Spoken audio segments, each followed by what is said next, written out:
Hey everybody, happy Friday and welcome to this week's episode of Ask Georgie. To start off, the shirt that I'm wearing says, I am an immigrant. I got this shirt from Forward.us. Forward.us is a nonprofit that focuses on helping immigrants and immigrant law. You can check them out. Over the last 3 years, myself along with Alyssa Mine has planned the New York-based Immigrant Heritage Hackathon. It's a very great program and it was all about bringing technology and immigrants together to figure out tools and apps and solutions that we could build to problems directly facing the immigrant community. As you might know or may not know, I'm an immigrant myself. My family immigrated to the US when I was 7 years old. So immigration is a very close cause to my heart, and I really love the work that they're doing over at Forward.us. And we had a blast every time that we did the Immigrant Heritage Hackathon, and I'm pretty sure there's some more coming up. So check out for that hackathon in June 2019. This week's question was from Hellem, who follows me on Instagram and is a StartingBloc fellow.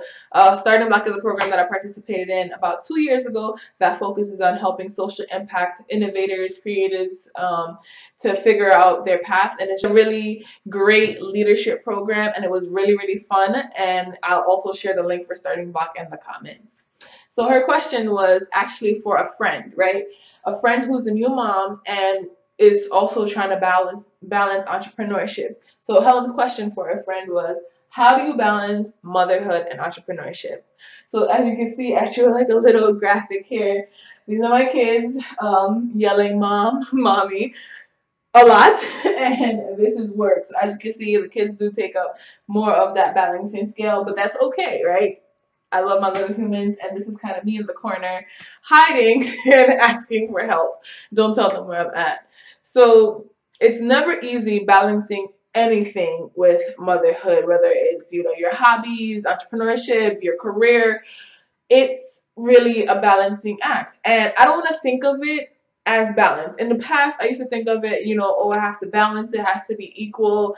If I'm not having it an equal scale, then I'm not being good enough to my kids, or I'm not being good enough for work. And that's unfair. So what I've started to think of it as is more like motherhood, entrepreneurship, or work synergy, right? How can these two things work together so that it's fair for me, fair for my job or my company, and fair for my children, right? I don't want to be giving less of myself to any of those three aspects, myself, my kids, or my work. I don't want to be only bringing a small percentage of myself to the table when I'm interacting with any of these parts of my life, because they're all very important parts of my life, right?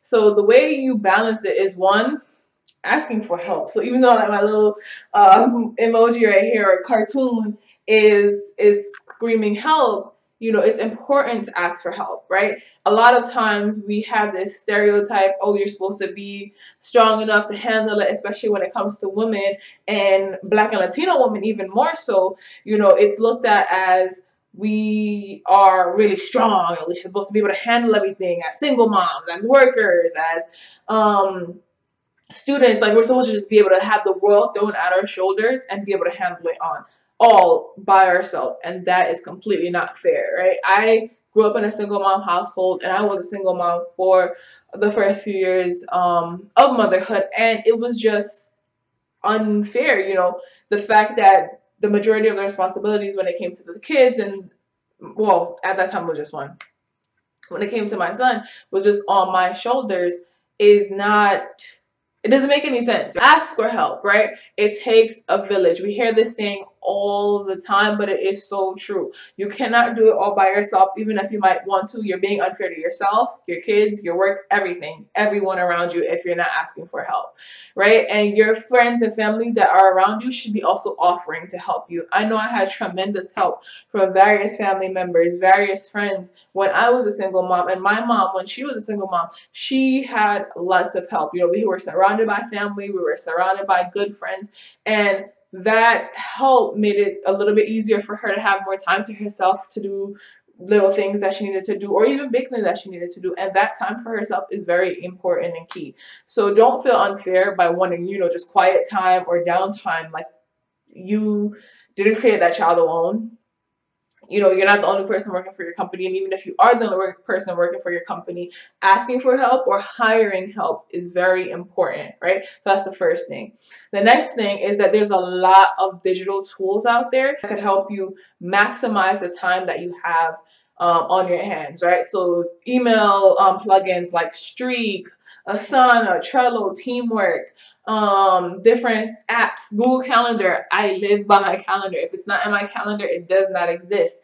That way I can schedule, play times and park trips and fun activities for me and my family to participate on, or even schedule like times to watch movies and go out. But if you're not tracking what's going on and what is next or what's coming up, it could all feel like a very dark blur.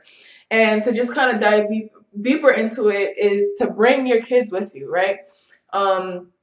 Don't feel because it's a work function you have to exclude your kids, or because it's a kid function you have to exclude your work. If they are synergy, if they are matching and they work well together, then bring them right along. Some people might not approve of this. Just check out the scene. I know when I first started going to entrepreneurial networking events and tech events, if it was child friendly, I brought my kid right along. He's been to a ton of New York Tech Meetup events. He's been to hackathons that I've held, and that exposure for him allowed him to think outside the box, allowed him to be more creative, allowed him to be more social. A couple months ago, I had an event at the Intrepid Museum. I'm going to a museum. Of course, I brought both of my kids with me, and not only did they get to explore and see the museum, they also got to see me work, got to see what my day-to-day looks like. So if there are opportunities to bring your own baby, which I have a blog post about, just bring them right along. Don't feel ashamed or feel like, okay, I have this noisy kid. Most times your kid will kind of relax. If you have an iPad, throw them on it for like an hour or so. I'm not saying feed them this technology, but it helps, right? You have to figure out a way for it to sync up. That way you're not being unfair to yourself, unfair to your kids, unfair to your work. You're making sure that everything is kind of flowing all together, kind of like that, right? And yeah, the best thing I could say, and like to wrap this up, is to not think of it as balance. Balance always makes it feel like if it's not equal, it's not like this, or if it's like this, you're failing, or if it's like this, you're failing. Don't think of it as balance. Think of it as work-life synergy. How can I make sure things are flowing, fluid enough so that it works together, it works for me, it works for everyone involved in this situation, and everyone is benefiting and everyone is winning, including yourself.